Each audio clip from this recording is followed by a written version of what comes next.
बिस्मिल्लाहिर्रहमानिर्रहीम। अस्सलामु अलैकुम स्टूडेंट्स। आज की इस वीडियो में हम डिस्कस करने जा रहे हैं 11th class physics chapter number 4 है हमारा वर्क एंड एनर्जी। और बच्चों आज का जो हमारा टॉपिक है वो है एस्केप वेलोसिटी। एस्केप वेलोसिटी क्या होती है? एस्केप वेलोसिटी के टॉपिक को अंडरस्टैंड करने से पहले आपको एस्केप लफ्ज़ का मतलब पता होना चाहिए। एस्केप लफ्ज़ का मतलब होता है छूट जाना, बाहर चले जाना, निकल जाना। ठीक है, तो एस्केप वेलोसिटी क्या है? एस्केप वेलोसिटी एक ऐसी वेलोसिटी है कि जिस वेलोसिटी के साथ अगर हम एक ऑब्जेक्ट को थ्रो करें तो वो अर्थ की ग्रेविटेशनल फील्ड से बाहर निकल जाए। ठीक है, और उस इनिशियल वेलोसिटी को हम कहते हैं एस्केप वेलोसिटी। इसको हम यूं डिफाइन करते हैं, the initial velocity of an object with which it goes out of the earth's gravitational field is known as escape velocity। ठीक है, हमने ऑब्जेक्ट को इतनी इनिशियल वेलोसिटी देके भेजना है कि वो अर्थ की ग्रेविटेशनल फील्ड से बाहर चला जाए। ग्रेविटेशनल फील्ड के बारे में आप जानते हैं, अर्थ के अराउंड एक ऐसा रीजन होता है जहाँ पर कोई भी ऑब्जेक्ट आएगा तो वो अर्थ की ग्रेविटेशनल फोर्स को महसूस करता है। ठीक है, अर्थ की ग्रेविटेशनल फोर्स उसको अपनी तरफ खींचती है। अच्छा जी, अब हमने अगर उस ऑब्जेक्ट को अर्थ की ग्रेविटेशनल फील्ड से बाहर ले जाना, यानी जहाँ पर अर्थ की ग्रेविटेशनल फील्ड जीरो हो जाती है, तो वो इसके लिए हमें उसको इनफाइनाइट डिस्टेंस तक मूव कराना पड़ेगा, इन्फिनिटी तक। तो प्रैक्टिकली ये पॉसिबल नहीं है, क्योंकि बच्चों इन्फिनिटी तक लेकर जाने के लिए जो आपको टाइम चाहिए वो भी आपको इन्फिनिटी चाहिए, इनफाइनाइट टाइम चाहिए। तो फिर हम क्या करते हैं, हमें ये पता है कि जैसे जैसे हम अर्थ के सेंटर से दूर जाते जाएंगे, जो ग्रेविटेशनल फोर्स होगी एक मैस के ऊपर वो कम होती जाएगी। According to law of gravitation, उसमें क्या कहा जाता है कि दो मैसेज के दरमियान अगर फासला बढ़ेगा तो फासले के बढ़ने से जो फोर्स होती है वो कम हो जाती है। ठीक है, तो जैसे जैसे हम इससे दूर जाते रहेंगे, ठीक है, तो फासला हमारा बढ़ रहा है तो अर्थ की जो ग्रेविटेशनल फोर्स है वो कमज़ोर होती जाएगी। ठीक है, अब हम इतना दूर चले जाएंगे, इतना दूर चले जाएंगे कि अर्थ की ग्रेविटेशनल फोर्स बहुत ही कमज़ोर हो जाएगी कि हम उसको निगलेक्ट कर सकते हैं, या फील्ड वहाँ पर इतनी वीक हो जाएगी, इतनी वीक हो जाएगी कि हम उस फील्ड को क्या कर सकते हैं, निगलेक्ट कर सकते हैं। ठीक है, तो उस पॉइंट तक हम लेकर जाएंगे, फिर बॉडी रिटर्न नहीं करेगी, वापस नहीं आएगी। ठीक है, तो हम कहेंगे कि ये जिस वेलोसिटी से हमने उसको भेजा है वो वेलोसिटी हमारी एस्केप वेलोसिटी है। अब चलिए इसको मजीद समझते हैं। एक ऑब्जेक्ट है, उसको आप यहाँ से एक किसी हाइट से यूँ फेंकते हैं ऊपर की तरफ। ठीक है, तो होता क्या है, आपने कुछ वेलोसिटी दे के भेजा और वो एक हाइट गेन करता है, उसके बाद फिर वापस आ जाता है। आप थोड़ी और वेलोसिटी से भेजिए उसको, वो और ऊपर जाएगा और फिर वापस आ जाएगा। जैसे जैसे आप वेलोसिटी बढ़ाते जाएंगे वैसे वैसे वो हाइट बढ़ाता जाएगा। ठीक है, और यहाँ पर देख सकते हैं कि पहले हमने अर्थ की सरफेस से उठा के ऊपर फेंका, यहाँ तक गया फिर वापस आ गया, फिर यहाँ से उठा के यहाँ फेंका, यहाँ तक गया फिर वापस आ गया, फिर यहाँ तक गया फिर वापस आ गया। लेकिन एक ऐसी इनिशियल वेलोसिटी होती है कि जिसके साथ अगर आप उसको फेंकते हैं तो वो फिर वापस रिटर्न नहीं होता। ठीक है, वो बस चला गया एक बार, उसके बाद वापस नहीं आता। वो इनिशियल वेलोसिटी हमारे पास क्या है जी, उस इनिशियल वेलोसिटी को हम कहते हैं एस्केप वेलोसिटी। ठीक है, तो उस वेलोसिटी के लिए अब हमने एक मैथमेटिकल रिलेशन ड्राइव करना है। उसके लिए हम जो रिलेशन इस्तेमाल करते हैं कि loss in kinetic energy is equal to gain in potential energy. अगर आपको ये नहीं पता तो मैं आपको जल्दी से रिवाइज करा देता हूँ बच्चों। ये देखिए, हमारे पास ये एक बॉल है, इस बॉल को हमने अर्थ पे रखा, अर्थ की सरफेस के ऊपर। अर्थ की जो सरफेस है इसको हम एज अ रेफरेंस पॉइंट लेते हैं और यहाँ से इस बॉल को मैं ऊपर की तरफ थ्रो करता हूँ। ठीक है, कुछ इनिशियल वेलोसिटी के साथ, तो इसलिए इसके पास कुछ काइनेटिक एनर्जी भी होगी। मान लीजिए वो काइनेटिक एनर्जी कितनी है, 10। तो जैसे जैसे ये ऊपर जाता रहेगा ऐसा ऐसा स्लो डाउन होता जाएगा। तो जब ये स्लो डाउन होगा, इसकी वेलोसिटी कम होगी तो काइनेटिक एनर्जी भी कम होगी, क्योंकि हम जानते हैं कि kinetic energy is equal to half mv square. यहाँ पर kinetic energy velocity of the body के ऊपर डिपेंड करती है। अगर वेलोसिटी कम होगी तो उससे काइनेटिक एनर्जी कम हो जाएगी। ठीक है, तो Aahista Aahista body slow down होती जा रही है, काइनेटिक एनर्जी कम होती जा रही है। जब बॉडी रेस्ट पर आ जाएगी काइनेटिक एनर्जी जीरो हो जाएगी। अब ये काइनेटिक एनर्जी में जो लॉस आया वो कहाँ गया? क्या एनर्जी जो है वो हम डिस्ट्रॉय कर सकते हैं? नहीं, उसको सिर्फ एक शक्ल से दूसरी शक्ल में तब्दील कर सकते हैं। तो जितना जितना इसमें एनर्जी में लॉस आता जा रहा है उतना उतना ये पोटेंशियल एनर्जी बढ़ती जा रही है। ये देखें, यहाँ इस पॉइंट से इस पॉइंट तक आते हुए इसकी काइनेटिक एनर्जी 10 से कम होकर 7 जूल रह गई। कितना डिक्रीज आया इसमें 3 जूल का डिक्रीज आया, और साथ ही पोटेंशियल एनर्जी 0 से बढ़ के 3 जूल होगी। इसमें इंक्रीज कितना आया? 3 जूल का आया। तो ये काइनेटिक एनर्जी जो सारी की सारी है ना, ठीक है, ये यहाँ से हमने जो भेजा 10 जूल की एनर्जी देके यहाँ तक, तो इसके अंदर जितनी भी काइनेटिक एनर्जी थी वो सारी की सारी पोटेंशियल एनर्जी में चेंज के बराबर है। ठीक है, यहाँ पोटेंशियल एनर्जी क्या थी? 0। यहाँ पोटेंशियल एनर्जी कितनी है?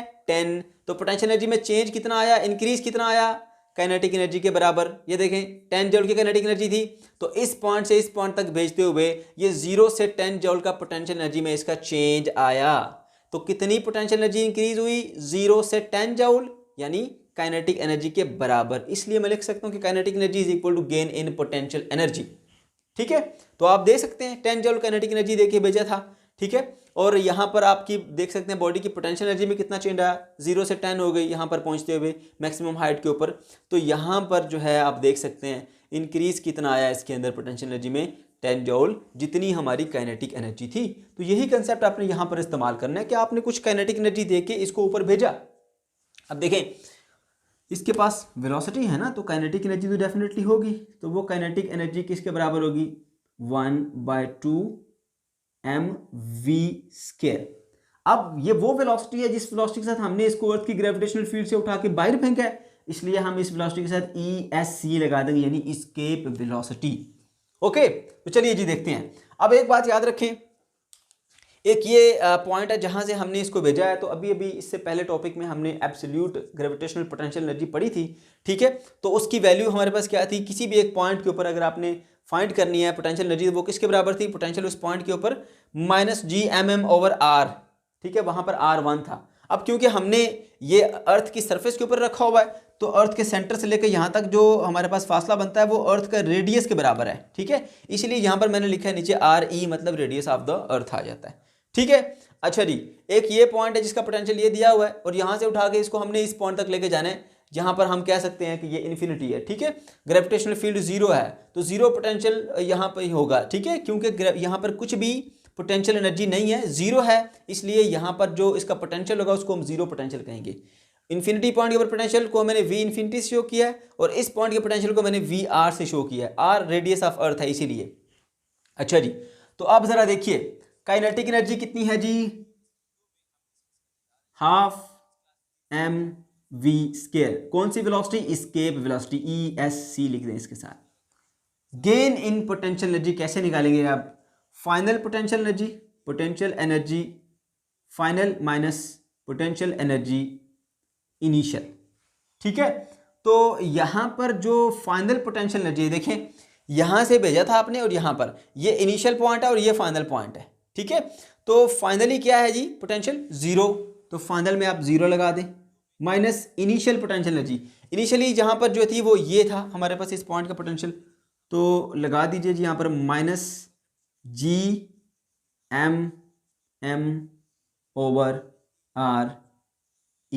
ये आ जाता है।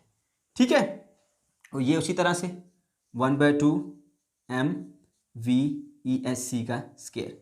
अच्छा जी, अब देखिए जी, ये माइनस इस माइनस से मल्टीप्लाई होकर इसको कर देगा प्लस, तो यहां पर आपको मिलेगा capital Gmm/re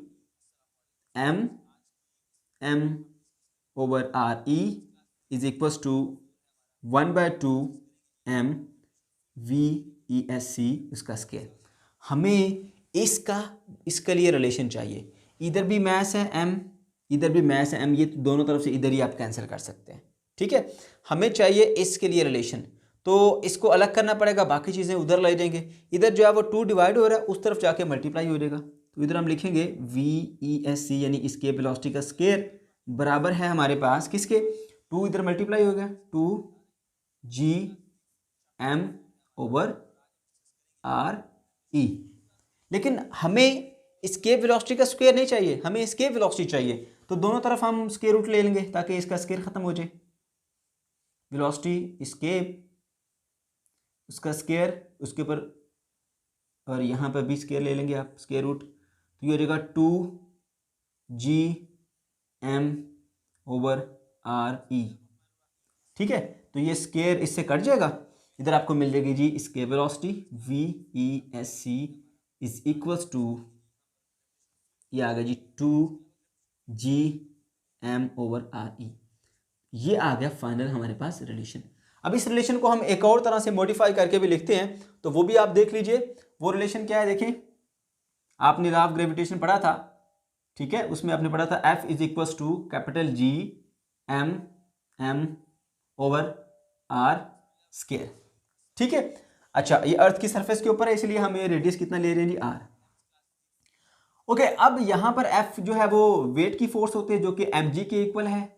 mg is equal to G m over r square आ जाता है। इधर से m कैंसिल कर दें, ठीक है। तो पता चला कि g जो है वो हमारे पास बराबर होता है capital G m over r के स्केयर के। लेकिन यहाँ पर क्या लिखा हुआ है, जी m ओवर r e लिखने चले, मैं r e को भी मिटा देता हूँ, सिर्फ r लिखता हूँ ताकि आपको कंफ्यूजन ना हो, r, ठीक है। ओके जी, अब देखिए यहाँ पर जो है वो सिर्फ और सिर्फ एक r की कमी है, ये सेम टू सेम उसके जैसा बन जाता। तो हम ये कर देते हैं जी ऐसे यहाँ पर कि VESC इसके वेलोसिटी में इसके अंदर r से मल्टीप्लाई भी कर देते हैं और डिवाइड भी कर देते हैं। 2gm ओवर r को r से मल्टीप्लाई करेंगे, नीचे r का स्केयर बन जाएगा और यहाँ पर भी हम एक r ऊपर लिख देते हैं, ठीक है। तो आप देखिए 2gm ओवर r स्केयर ये किसके बराबर हो जाएगा, 2gm ओवर r स्केयर, सिर्फ gm ओवर r स्केयर की वैल्यू किसके बराबर है, g की। तो ये बन जाएगा जी आपके पास रिलेशन कुछ इस तरह से, ये 2 उसी तरह रहा, gm ओवर r स्केयर किसके बराबर है, स्मॉल g के बराबर है, और ये r साथ में आ गई है, ठीक है। तो इस तरह से हमारे पास ये रिलेशन जो है वो थोड़ा सा आसान बन गया, ठीक है, और सिंपल हो गया। तो एक इसका ये तरीका, इस तरीके से भी आप इसको इस्तेमाल करते हैं न्यूमेरिकल्स के अंदर, और ये वाला फार्मूला भी आप इसका इस्तेमाल करते हैं न्यूमेरिकल्स के अंदर, दोनों के लिए ये ज़रा आसान होता है हमारे लिए। अच्छा, तो आप देखती है चेनिंग आपके यहाँ पर क्या चेनिंग आई है, इस फॉर्मूले के मुताबिक G M over R square बराबर होता है स्मॉल जी के। तो G M over R square, ये तीनों चीज़ें मिलकर हमारे पास एक चीज़ बन गई, क्या, स्मॉल जी की वैल्यू। अब इन तीनों की वैल्यूज़ आपको आनी चाहिए, वो वैल्यूज़ क्या हैं, देखिए जो आर है रेडियस ऑफ अर्थ वो होता है 6.4 मल्टीप्लाई बाय 10 की पावर 6 मीटर्स, ठीक है। अच्छा, इसके बाद अगर हम बात कर लेते हैं जी यहाँ पर किसकी, दूसरी चीज़ है स्मॉल जी, ग्रेविटेशनल एक्सेलरेशन। तो at the surface of earth इसकी वैल्यू कितनी होती है, 9.8 मीटर्स पर सेकेंड स्क्वायर, सही हो गया। तो आपने ये दोनों वैल्यूज पुट करके उसका अंडर रूट ले लेना, यहीं पे आप कर सकते हैं ये काम, मैं यहीं पे कर देता हूं। तो ये हो जाएगा जी 2 multiply by 9.8 multiply by radius of earth कितना होता है हमारे पास 6.4 मल्टीप्लाई बाय 10 की पावर कितनी आ जाएगी जी 6, ठीक है। तो ये आपके पास अप्रोक्सीमेटली कितना बनेगा 11.2 मल्टीप्लाई बाय 10 की पावर 3 मीटर्स पर सेकेंड, ठीक है। तो ये आ जाएगी जी हमारे पास एस्केप वेलोसिटी, कि अगर इस इनिशियल वेलोसिटी के साथ ऑब्जेक्ट को आप थ्रो करेंगे तो वो अर्थ की ग्रेविटेशनल फील्ड से बाहर चला जाएगा, ठीक है बच्चों। तो ये था हमारा आज का टॉपिक। अगर आपको कोई कंफ्यूजन है या किसी किस्म का कोई मसला है तो आप कमेंट सेक्शन के अंदर जरूर पूछ सकते हैं।